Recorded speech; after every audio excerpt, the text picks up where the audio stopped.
Union Home Minister Amit Shah has said that after the abrogation of Article 370, the violence in Kashmir, North-East and Maoist-affected areas has been reduced by 80%. He said that the day is not far when these areas will be completely free from violence. Speaking on the occasion of the 79th Rising Day celebrations of Delhi Police, Shah said the Maoist terrorism spread across 11 states has always posed a significant challenge to the country's internal security. He also said that the period from 2014 to 2026 will forever be marked in our history as a golden period for the country's internal security. Before 2014, these problems had posed a serious challenge to our internal security for 3 to 4 decades. The Union Home Minister further assured that the citizens of the country that by 31 March 2026, the government will succeed in freeing the entire country from Maoist violence. 2014 से 2026 के 12 साल देश की आंतरिक सुरक्षा के लिए हमारा इतिहास हमेशा सुवर्णमयी कालखंड के रूप में इसको अंकित करेगा।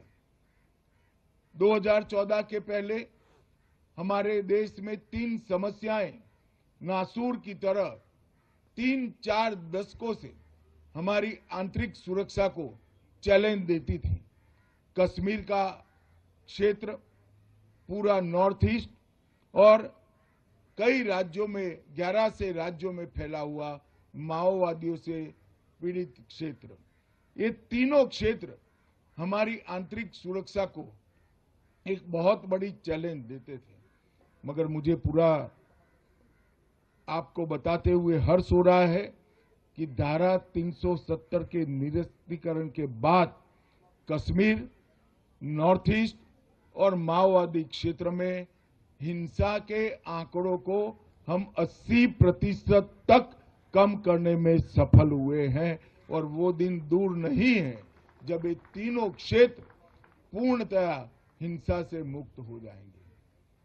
11 राज्यों में फैला हुआ माओवादी आतंकवाद हमेशा से देश की आंतरिक सुरक्षा के लिए बहुत बड़ी चुनौती माना जाता था।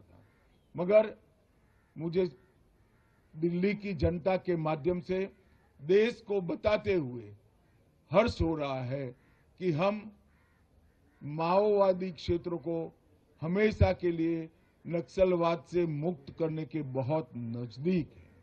मैं देश की जनता को फिर से एक बार विश्वास दिलाना चाहता हूं, 31/3/2026 को पूरे देश को हम माओवादी हिंसा से मुक्त करने में सफल होंगे।